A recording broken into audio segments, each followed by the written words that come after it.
কি ট্যাক্স, কি দ্রব্যমূল্য, কি সমস্ত ইউটিলিটি, গ্যাস, বিদ্যুৎ সহ, পানি সহ অন্যান্য কিছুর দাম সব কিছু এমনভাবে বৃদ্ধি করা হচ্ছে যাতে মনে হচ্ছে আমরা পুরনো ধারাবাহিকতায় আছি।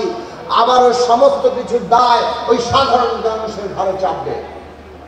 এইভাবে অভ্যুত্থান যে লক্ষ্যে পৌঁছানোর কথা, যদি সরকার জনগণ থেকে বিচ্ছিন্ন হতে থাকে, দ্রব্যমূল্য এবং অন্যান্য খরচের চাপে জনগণ যদি নাভিশ্বাস ওঠে, তাহলে অভ্যুত্থান তার লক্ষ্যে পৌঁছাতে সমস্যার মধ্যে পড়বে, সংকটের মধ্যে পড়বে।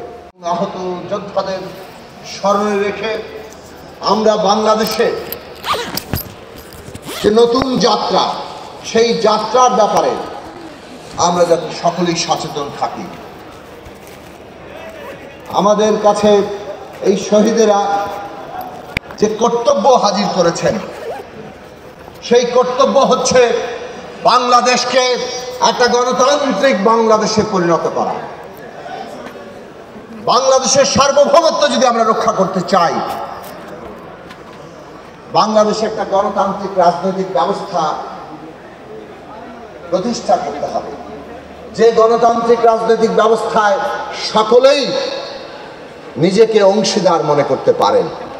ফ্যাসিস্টরা এমন একটা রাজনৈতিক ব্যবস্থা তৈরি করেছিল যেখানে তারা নিজেরা ছাড়া বাকি সবাইকে তারা বাইরে ছুঁড়ে ফেলে দিয়েছে এবং দেশের মধ্যে বিভাজন তৈরি করে শাসন করতে চেয়েছে। যেই দেশ নিজের জনগোষ্ঠীর মধ্যে বিভাজন সৃষ্টি করে, যে শাসকরা নিজের দেশের মানুষকে বিভক্ত করে শাসন করতে চায়, তাদের পরিণতি কি হয় আমাদের সাম্প্রতিক দুনিয়াতে বহু শাসকের ক্ষেত্রে প্রযোজ্য হচ্ছে। এমনকি পুরো দেশ তাদের স্বাধীনতা, সার্বভৌমত্ব হারিয়ে কিংবা তার বিপর্যয়ের মুখে পড়েছে।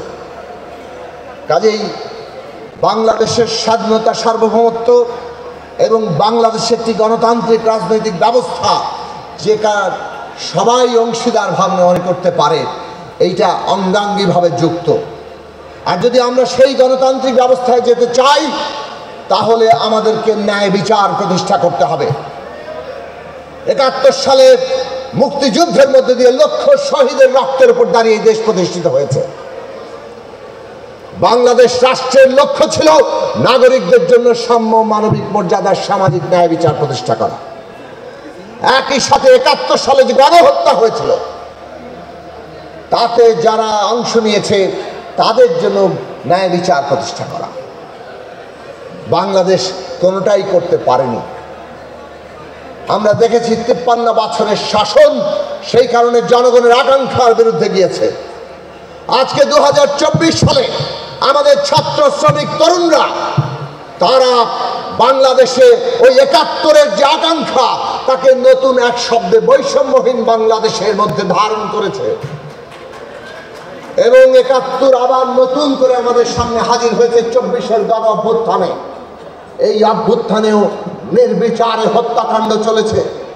কাজেই আমরা যদি নতুন রাজনৈতিক ব্যবস্থা করতে চাই, তার প্রাথমিক ভিত্তি হবে ন্যায় বিচার প্রতিষ্ঠা করা। যারা এই হত্যাকাণ্ড চালিয়েছে তাদের প্রত্যেককে বিচারের আওতায় আনা। ন্যায় বিচারই বাংলাদেশের গণতান্ত্রিক রাজনৈতিক ব্যবস্থা তৈরির প্রধান ভিত্তি। সেই ভিত্তি নির্মাণ করতে আমরা সকলেই ঐক্যবদ্ধ থাকব।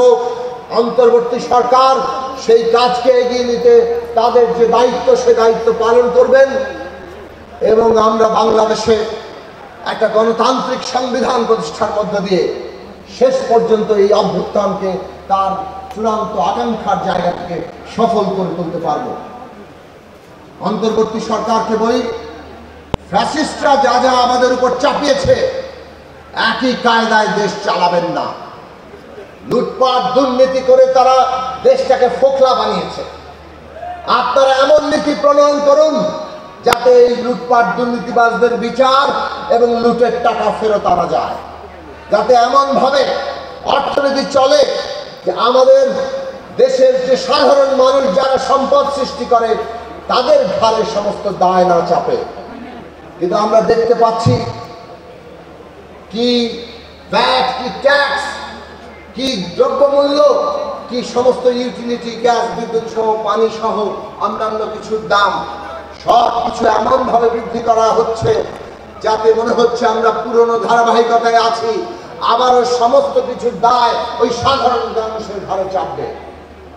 এইভাবে অভ্যুত্থান যে লক্ষ্যে পৌঁছানোর কথা, যদি সরকার জনগণ থেকে বিচ্ছিন্ন হতে থাকে, দ্রব্যমূল্য এবং অন্যান্য খরচের চাপে জনগণ যদি নাভিশ্বাস ওঠে, তাহলে অভ্যুত্থান তার লক্ষ্যে পৌঁছাতে সমস্যার মধ্যে পড়বে, সংকটের মধ্যে পড়বে।